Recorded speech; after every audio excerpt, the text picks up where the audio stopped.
Hai, selamat siang. Kita membahas soal mati mendadak kata jantung.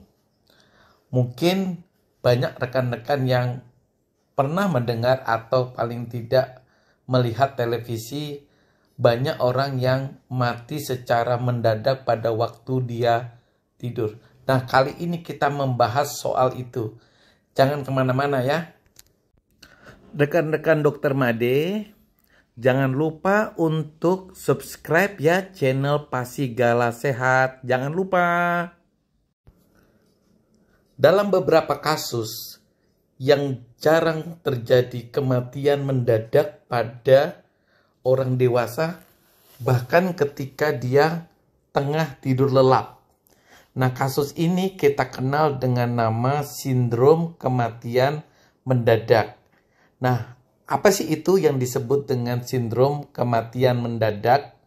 Nah, itu adalah kematian yang terjadi secara tiba-tiba akibat serangan jantung. Tetapi penyebab daripada henti jantungnya itu biasanya tidak diketahui. Nah, kalau henti jantung itu jantungnya tiba-tiba berhenti memompa darah ke seluruh tubuh. Akibatnya apa?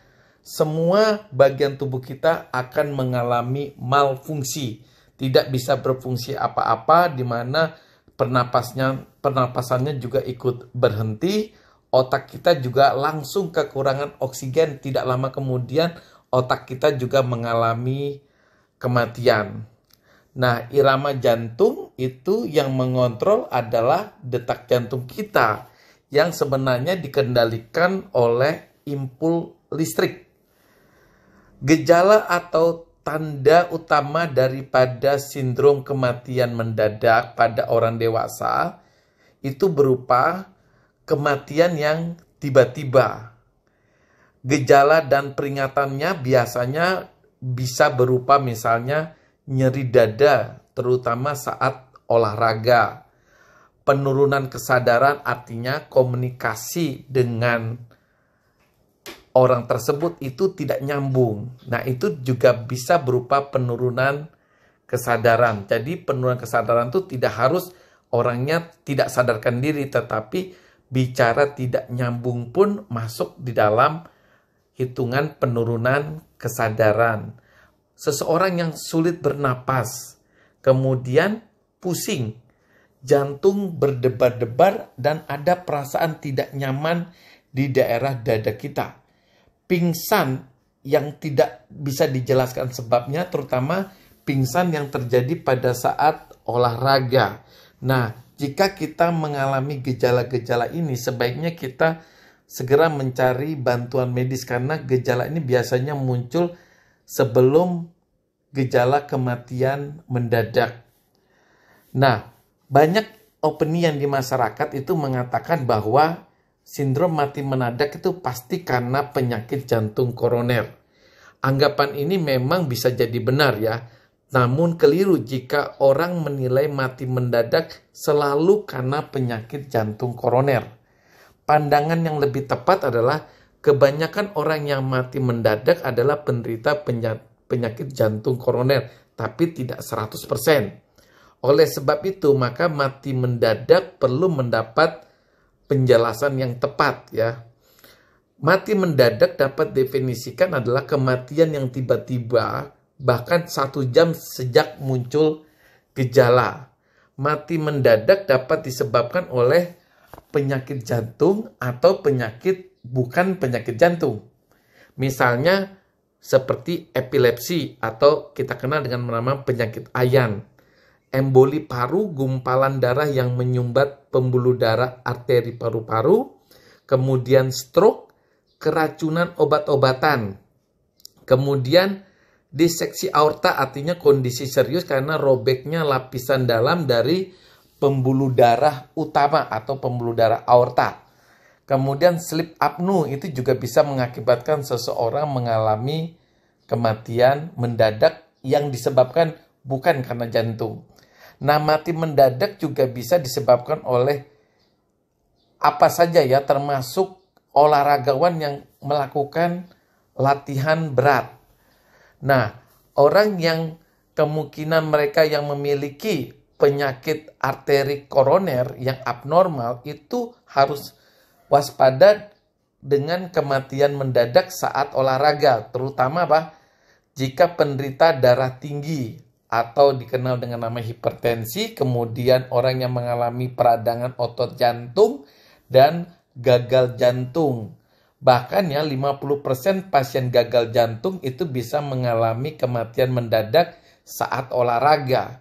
Konsumsi banyak obat juga diketahui juga dapat mengganggu irama jantung dan bisa berakhir dengan kematian mendadak pada saat olahraga. Kematian penderita jantung koroner lebih banyak terjadi secara tidak mendadak dan jarang terjadi di rumah ya. Penyakit jantung koroner yang mati mendadak biasanya sih ada faktor genetika. Jadi persepsi masyarakat terhadap mati mendadak terutama pada anak muda itu semuanya biasanya disebabkan karena penyakit jantung koroner, itu pendapat itu tidaklah tepat ya. Nah, apabila kita memiliki kekhawatiran akan persepsi bahwa mati mendadak karena penyakit jantung koroner, itu tentu akan menimbulkan reaksi yang tidak profesional dan perasaan itu akan memicu tindakan preventif yang berlebihan dan irasional.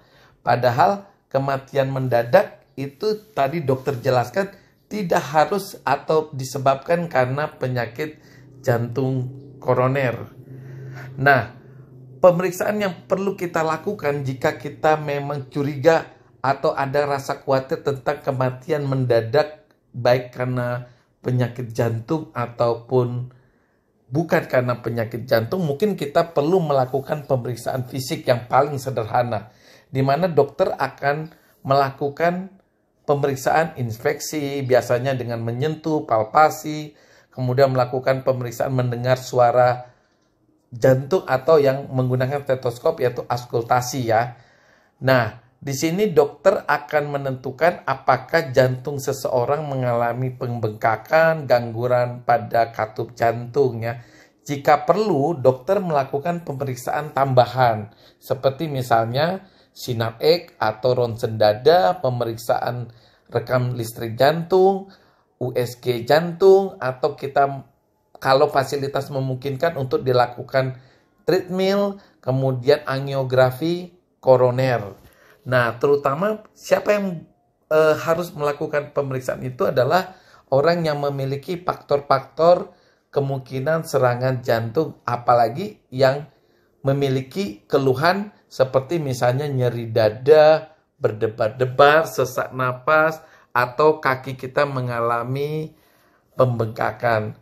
Nah, rekan-rekan yang memiliki rasa khawatir akan kematian mendadak, itu bisa melakukan pemeriksaan sedini mungkin agar kita tidak mengalami rasa khawatir yang berlebihan.